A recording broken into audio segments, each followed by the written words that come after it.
সবকিছু সামলে লোকনাথ বাবা তিরোধাম দিবসের পুজোর ভিডিওটা তোমাদের সাথে শেয়ার করতে আমার একটু সময় লেগে গেল। আশা করছি তোমরা আমার পাশে থাকবে আর পুজোর ভিডিওটা পুরোটা দেখবে। গুড মর্নিং, তোমরা সবাই কেমন আছো? আশা করি খুব ভালো আছো, সুস্থ আছো। আমরাও ভালো আছি। দেবনাথ ফ্যামিলিতে তোমাদের আরেকবার স্বাগত। আজকে হচ্ছে 19শে জ্যৈষ্ঠ, লোকনাথ বাবা তিরোধাম দিবস। আমার বাড়িতে পুজো। তা দেখো, বাবাকে কিন্তু সকালবেলা গঙ্গার জল, গোলাপ জল সমস্ত কিছু দিয়ে স্নান করিয়ে, এই যে কালকে তোমাদের দেখালাম যে ধুতিটা নিয়ে এসেছি বাবার জন্য, এটা কিন্তু পরিয়ে দিয়েছি। কেমন লাগছে লোকনাথ বাবাকে কমেন্ট জানিও। আর এটা আমার দেওরের ছেলে, এখন রাতেবেলা সাজাতে বলেছি, সাজাইনি, এখন উঠে এখন উঠে এই সাজালো আর আমার সব কাজ বেলা করে দিয়েছে। পুজোতে একটু ভোর ভোর উঠে কাজ না করলে গুছানো গাছানো অনেক কিছু থাকে না। আর দেখো ফ্রিজের অবস্থা, সারিয়ে দিকে ফুল একদম ছড়ানো ছিটানো। আর এই যে কালকে নিয়ে এসে গন্ধরাজ, এই গন্ধরাজ বলছি, রজনীগন্ধা স্টিকগুলো আমি এখানে দুপাশে রেখে দিলাম। আমার দেওরের ছেলে কিন্তু কালকেই চলে এসছে। ও আমাকে রাত্রেবেলা বলল, মেজমা আমার খাওয়া দাওয়া হয়ে গেলে রাত্রেবেলা যত রাতই হোক না কেন গাটা ধুয়ে ঠাকুরের সিংহাসনটা সাজিয়ে নিয়ে তারপরেই ঘুমাতে যাব। কিন্তু ওই যে দেবনাথবাবু বারণ করলো যে অত রাত হয়ে গেছে, ভোরবেলা উঠতে হবে, এখন তাড়াতাড়ি গিয়ে শুয়ে পড়, সকালবেলা মেজমার হাতে হাতে ঠাকুরের সিংহাসনটা তুই একটু সাজিয়ে দিস। সেই জন্য সাজাতে গিয়ে একটু বেলা হয়ে গেল। পুজোর দিনকে ঘরোয়াভাবে যতটা সম্ভব হয়েছে ঠাকুরের সিংহাসনটা সাজালে ভালো লাগবে দেখতে, সেইভাবেই কিন্তু সাজানোর চেষ্টা করেছি আমি আর আমার দেওরের ছেলে মিলে। তোমাদের কেমন লাগলো অবশ্যই কিন্তু কমেন্ট করে জানিও। বাবার পুজো যতবার হয়েছে ততবার কিন্তু আমার ঠাকুরের সিংহাসনটা আর্টিফিশিয়াল ফুল গাছ দিয়ে সাজানো হয়েছে, কিন্তু কাঁচা ফুল দিয়ে সাজানোর সৌন্দর্যটাই একদম আছে। বুঝো, হ্যাঁ ওকে বললাম একটু তাড়াতাড়ি করে আমাকে একটু থালাটা সাজিয়ে দে, ফুলমালাগুলো না নিজে তো করি এগুলো, আজকে একদমই সময় হচ্ছে না। হ্যাঁ, তোমরা তো দেখলে আজকে ঠাকুরের সমস্ত ফুল মালা, চন্দন বেটে দেওয়া, বেলপাতা, আমসরা, তারপর হোম করতে যা যা লাগবে সমস্ত কিছু 28টা করে গুনে আমার এই মেয়ের ছোট্ট ননদ কিন্তু আমাকে অনেকটাই সাহায্য করছে। সমস্ত কিছু গুছিয়ে তোমরা দেখতেই পাচ্ছ, আমার সামনেই কিন্তু একদম ফুলের থালা ধরে দাঁড়িয়ে আছে, যাতে আমার একটু সুবিধা হয় কাজগুলো করতে। আজকে লোকনাথ বাবার পুজোয় আমার মেয়ে কিন্তু আমার সামনেও আসতে পারছে না, আর পুজোর কোনো কাজেও কিন্তু আমাকে সাহায্য করতে পারছে না। তার কারণ হচ্ছে মেয়ের শাশুড়ির কাকি শাশুড়ি মারা গেছে, মানে আমার মেয়ে ঠাম্মা শাশুড়ি।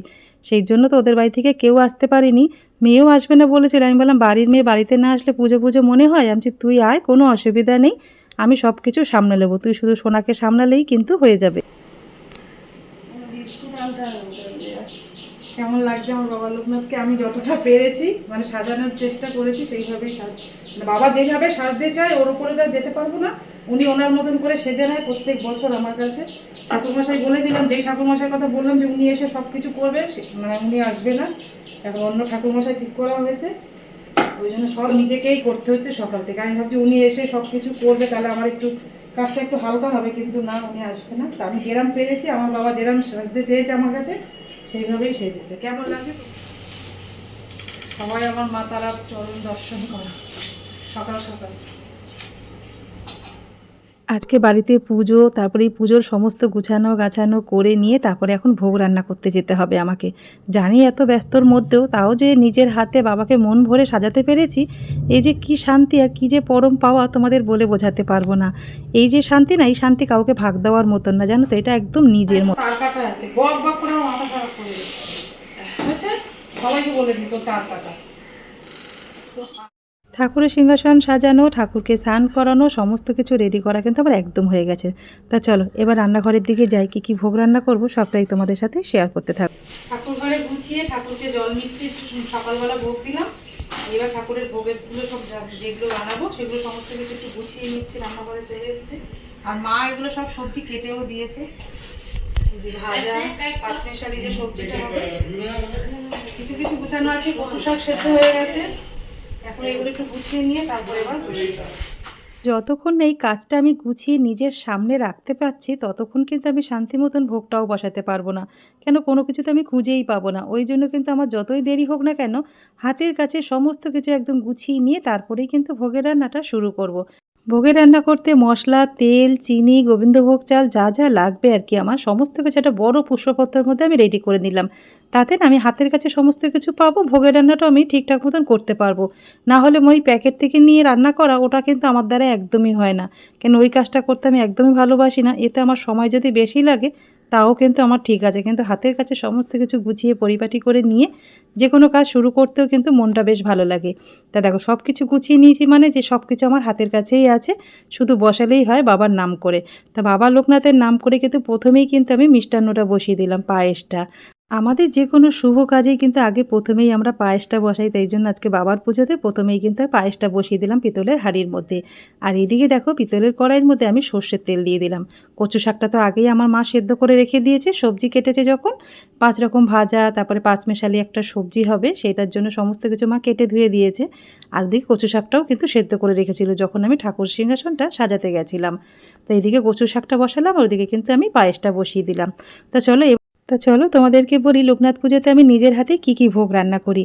এইখানে তো অনেক কম ভোগ বানানো হয়, কিন্তু আমাদের গ্রামের বাড়িতে যখন লোকনাথ বাবার পুজো হতো সেখানে কিন্তু অনেক ভোগ বানানো হতো নিজের হাতে। যায়রা থাকতো সবাই জোগাড়জান্তি করে দিত, আমি বসে বসে ভোগ রান্না করতাম। তো পরে চলো। তোমার সময় হলো, তুমি কখন বললে 6:30টায় আসবো? বসো বৌদি বসো।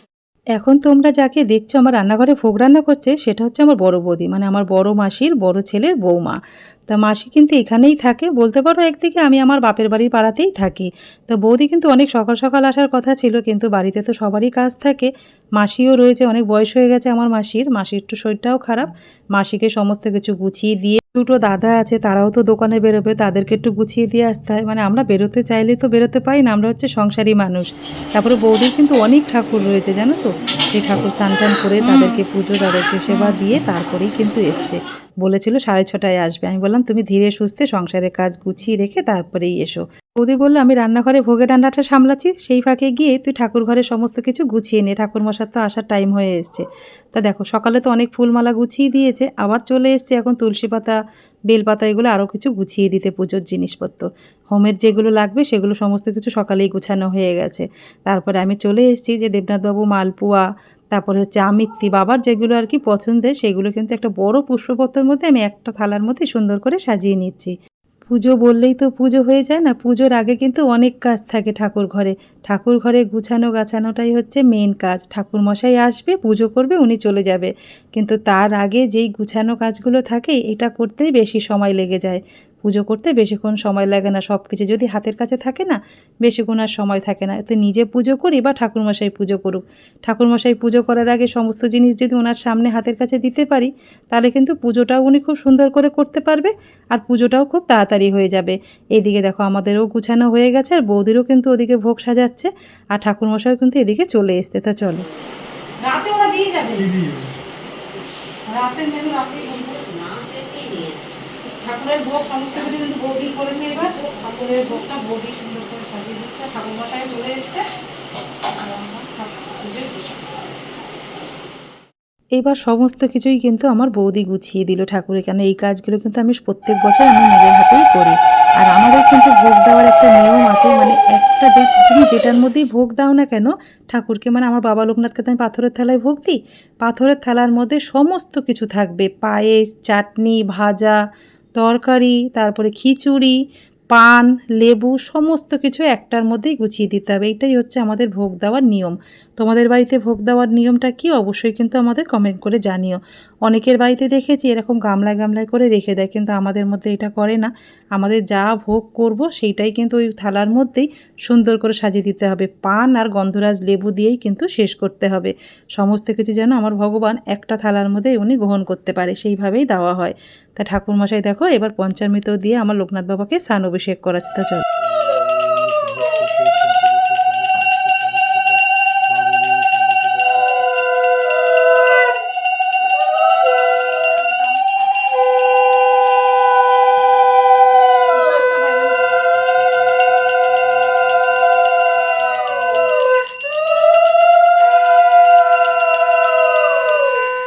যখন একা পুজো দিই তখন জায়গাটা ঠিকঠাক মতন লাগে, যখন ঠাকুরমশাই এসে পুজো তারপরে ভোগের সমস্ত কিছু যখন গুছিয়ে দিই, হোমযজ্ঞ করতে হয়, তখন ওই জায়গাটা না খুবই ছোট মনে হয়, যে ওই জায়গাটা যদি আরেকটু বড় হতো তাহলে পুজোটা একটু সুন্দর করে গুছিয়ে গাছিয়ে করা যেত। কিন্তু কী করবো বলো, অল্প জায়গার মধ্যেই আমাকে গুছিয়ে করতে হয়। এইবার আমি কিন্তু একাই উপোস করে অঞ্জলি দিলাম, কেন মেয়ে তো করতে পারবে না, ও ননদও ছোট মানুষ। চোর এ বাবা, স্ট্রবেরি আস্তে আস্তে বলছে দেবনাথ। আমি চাইতাম আমরা ছাড়িয়ে আছে। ছাড়ে আছে? মহাদেব হৃদয় বিষ্ণু শিবাবি ঘোরা ভাব বিশ্বিত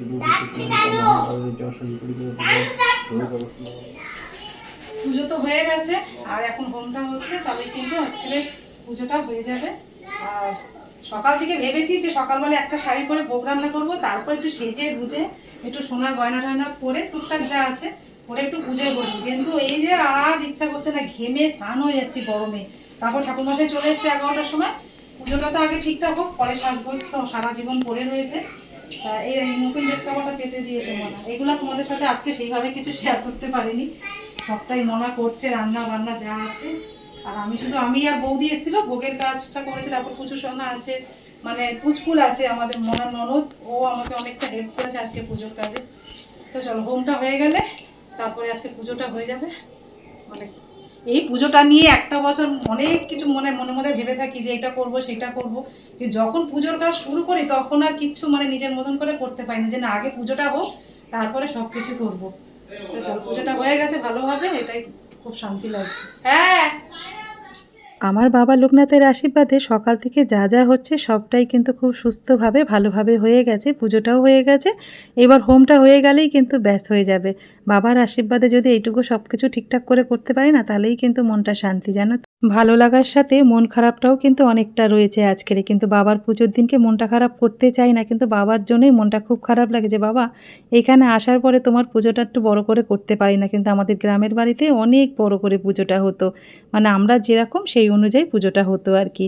গ্রামের প্রত্যেকটা মানুষ এসে দুপুরে ডাল ভাত গ্রহণ করতো আমাদের বাড়িতে, কী যে শান্তি, কী যে ভালো লাগতো তোমাদের বলে বোঝাতে পারবো না। বাড়ির কত আত্মীয় স্বজন আসতো জানো তো, এই বাঘাযতীন থেকে যাওয়া, ননদরা যাওয়া, তারপরে পুরো বাড়িতেই লোকে লোক, তারপর যারা রয়েছে তাদের ছেলে মেয়ে, চিল্লানো কত হইচই হতো আগের দিন থেকে পুজোর দিন পর্যন্ত। সকালের ঠাকুর আসতো, রান্নার ঠাকুর সকালে টিফিন করে দিত, দুপুরের রান্না, আবার রাতে আলাদা করে ভোগ রান্না হতো, যেটা আমাদের পুরো গ্রামবাসী সবাই এসে গ্রহণ করতো আমার বাড়িতে এসে।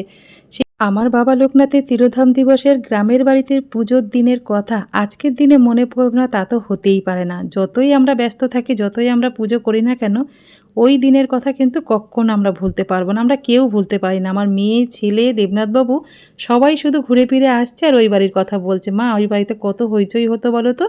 দেখি বাবা যদি মুখ তুলে চায় আর বাবার যদি আশীর্বাদ থাকে, আমরা সবাই যদি সুস্থ সবল ভালো থাকি, তাহলে সামনে বছর একটু অন্যরকম করে ভাবার চিন্তাভাবনা আছে। দেখি কতদূর কী হয়, তোমাদের ভালোবাসা থাকলে নিশ্চয়ই হবে। তা চলো,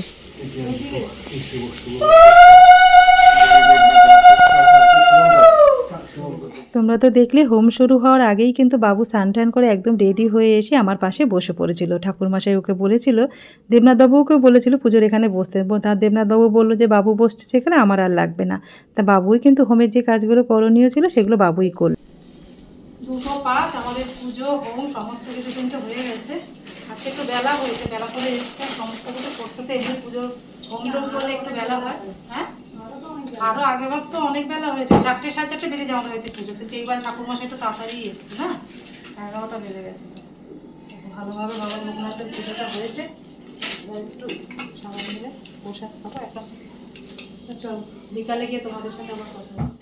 এই যে রাতে সবাই প্রসাদ নিতে আসবে, তার জন্য এখানে প্রসাদে কী কী আছে চলো তোমাদেরকে দেখা। এখানে আছে এই যে রাধাবল্লভী,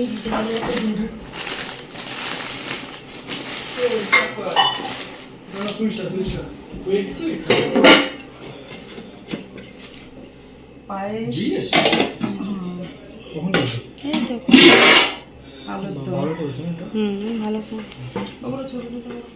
রাত 11টা 11:30 পর্যন্ত কিন্তু সকলকে প্রসাদ দিয়েছি, কিন্তু সেগুলো তোমাদের সাথে শেয়ার করতে পারলাম না, কেন সবাই তো ক্যামেরার সামনে আসতে চায় না, সেই জন্য।